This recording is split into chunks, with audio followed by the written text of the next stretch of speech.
All right, it's been several days since I've been back out on the bike.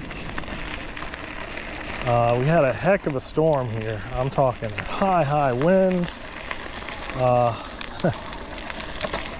torrential downpour and rain. That was a couple days ago, and knocked down a whole bunch of trees, people without power. I don't think any hail, no reported hail, but they definitely had power outages, numerous trees down. They said a tornado touched down, but I don't know, it might have been a microburst that just came through the area. But regardless, it really did a lot of damage a little closer into town. Out here where I was at, where I ride these trails, this is the first time I've been back on the trail since the storm. I'm hoping it didn't do that much. It didn't do much at my house. It knocked down a limb out the back, one of the back trees, and it came crashing down. It's probably 20 feet long by about, yay big around. What is it? A foot? Luckily, it just did miss the back side of my house, so I really dodged a bullet there. Didn't lose any shingles or wind damage or anything like that, so I got lucky. Got really lucky. A lot of people weren't so fortunate. There's some robins up there, 2 of them just flew. Looks like there's a cardinal there. Or it's a premature red leaf. Look, the leaves right up there are turning red already. Huh. And it's August. More cardinals, not cardinals, excuse me, robins. Here's some residual of the rain still left over, filled up the mud puddles. And one other guy, it looks like, has been through here on a bike. No, actually.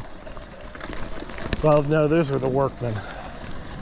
They're on a little four-wheeler or something. But a bicycle, one bicyclist has been through here, it looks like.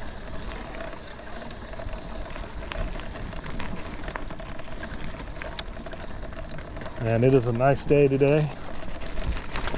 I know I always say that, but it's really a nice day today. It's probably 75 out here under the canopy, maybe 80.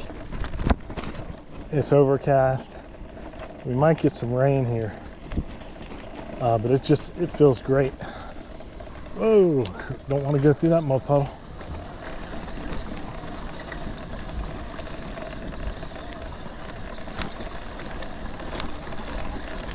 Got a relative bought an RV, gonna buy an RV next week. And I'm like, are you guys sure you guys want that RV? Oh yeah, we're gonna get in that RV and travel around. And they do, they move a lot. This guy, he moves every 2 or 3 years. He's like a rolling stone. I call him a leaf in the wind. He moves all the time. And I don't know why. They just want to move, and they move. And that's what they want to do, great, but I'm not up for that, moving around so much.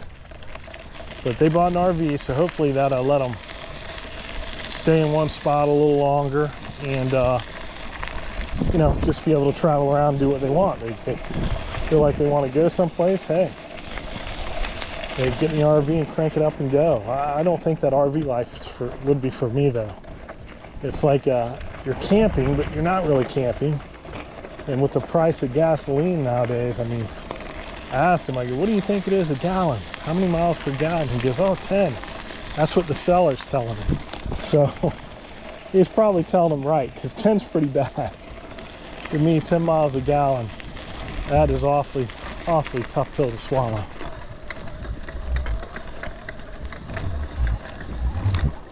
It would be interesting to see what he ends up with. It's only got like 25,000 miles on it. It's not a full-size RV. It's the shorter one.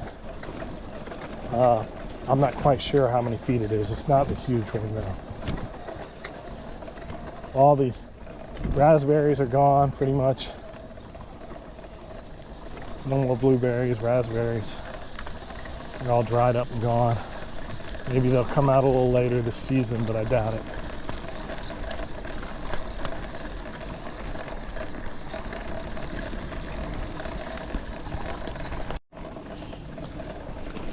I hit one of these e-bike forums and was reading on there, and they brought up that 2.7, I think it's called a 2.7. It's a new mid-drive coming out that's like the Tongshen that I'm driving, and the new one, this one supposedly has 1,000 watt. This one's got 750, and people are saying that, hey, you know, it's can't replace it, can't repair it, don't have a lot of options for repair parts. And I was thinking about buying that maybe if it got halfway good reviews, but that's kind of gives me pause. It's going to be, you know, so substantially more expensive. Well, more expensive, I'm not quite sure. Like I said, this thing is $302 plus shipping, you know, you get them about $325. And this thing's been a billy goat so far. It's been going and going. So I'm holding up on that 2.7. I will keep an eye on it. What I'd like for them to do is the Bafang to make a mid-drive like the BBS02 that has a cadence sensor. I would love for them to put a the BBS02 engine with the cadence sensor in there. Excuse me, torque sensor instead of the cadence sensor. If they had that, I would really look into buying that. Yeah, Mr. Ed is back. That probably would be a killer engine as far as strength and power. But so far, I'm happy with this Tongshen. It's been, to me, it's been really, really good. If this thing quit working tomorrow, I'd buy another one right off the bat. Boom. I'd order it that same day. And I still have the two other hub drives at the house, so I like this engine. Yeah, this engine has been pretty good to me. You know, like I said, I'm a noob at this stuff. I've only had them for a year, 2 years. This one only probably 4 or 5 months. But it squeaks, rattles, and rolls, creaks, rattles, and rolls. But it keeps going. Most of the sound you guys hear is not coming from the engine. It's coming from the linkage, the chain, or the derailleur or the sprocket back there, but it just keeps going. And like I said before, I've been looking at the Insta360, and I read another review, an older one on it today. It's about 9 months old, and they were saying, you know, how great. It's basically the same reviews. It's like they're almost the same, all of them. I don't know. They say they're not paid for these reviews like on YouTube and stuff like that. I don't know if they are or not, but they're all formats are very similar, and the wording and the key points, I mean, that just might be because they're key points and they need to be addressed. But it seems like when you dig down into the comment sections on YouTube, that's when you really start finding what the deal is.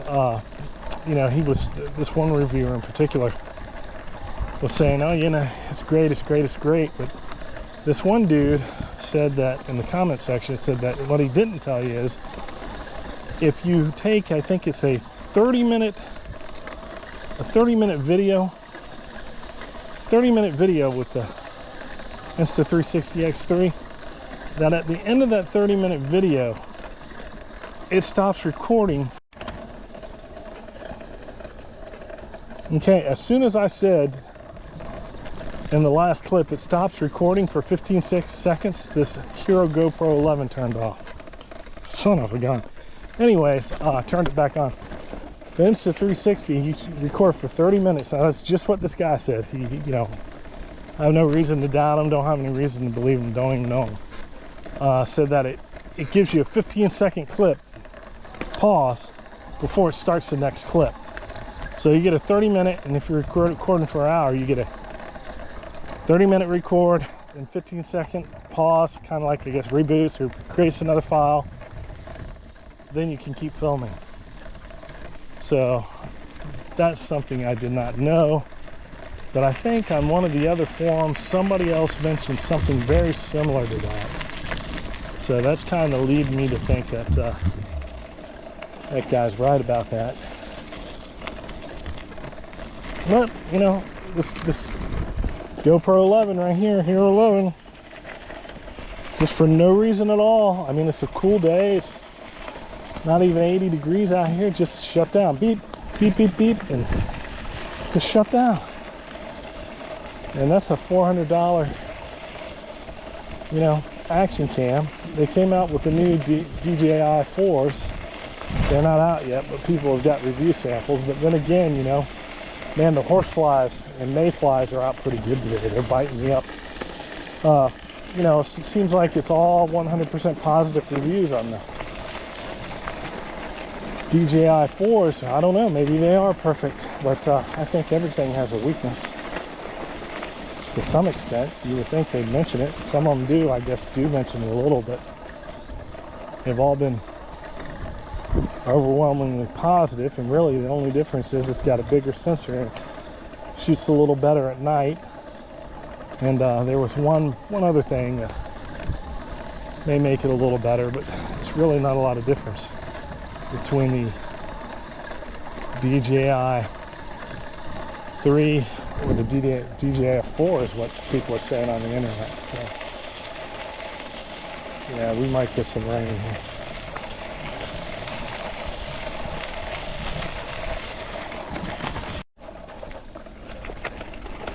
Rock quarry filled up with water to the left. Yeah, like I was saying before, you know, we used to see the eagles out here all the time. My buddy, he's a photographer, like an amateur, and he comes over here early in the morning. The eagles are still here, but you got to come early in the morning. Before, in the fall and the winter, they were here a little later in the day, but now you got to come here in the morning if you want to see any eagles over here, and that's not a guarantee to see them. I think they've changed their cycle up a little. Maybe they got better hunting grounds someplace else, or man, it is wet on this trail. Deer tracks all over the place in here. In the trail, you see them, or at least I can see them.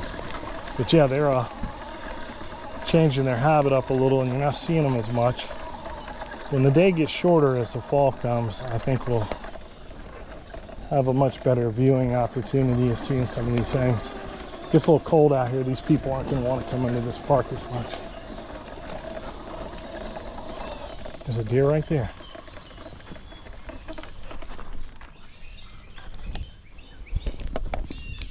Can you see that deer right there? That deer is literally 8 feet away from me. 8 feet away. It's right on the other side of that fence. Right there. I'm gonna walk by it again on the bike. It'll probably get up. There it goes. Yeah, as soon as I got off that bike, boy, literally 1, 2, 3, 4 steps away. As soon as I got off that bike, it goes, I'm out of here. It let me stop, let me talk into the film, into the camera. Didn't move. As soon as I get off the bike and take one step, that's a human, let's get gone. So it left quickly.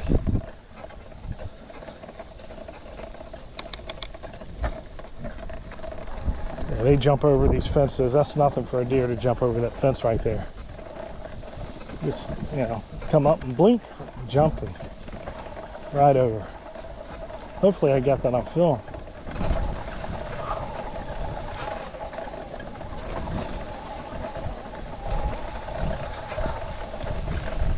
I was just getting ready to turn the camera off. See, that's something like that Instant 360 would be great like that. You just say, hey, look at that deer, and when you're reviewing the file, and you just slow up a little when you're reviewing the film, you know, editing the film, just swivel the camera around because you've already filmed them. Zoom in. It was sitting there like chewing on leaves or something. It was eating something. And you know, as you're driving by, you can just focus on that deer right there.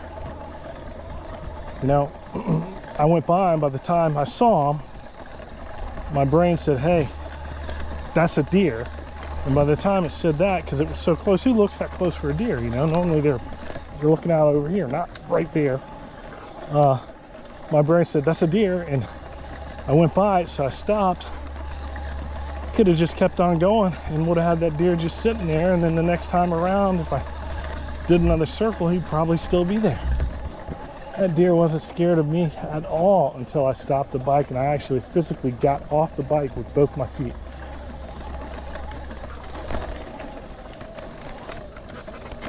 Oh, I ran right through Mr. Ed. Missed it a little.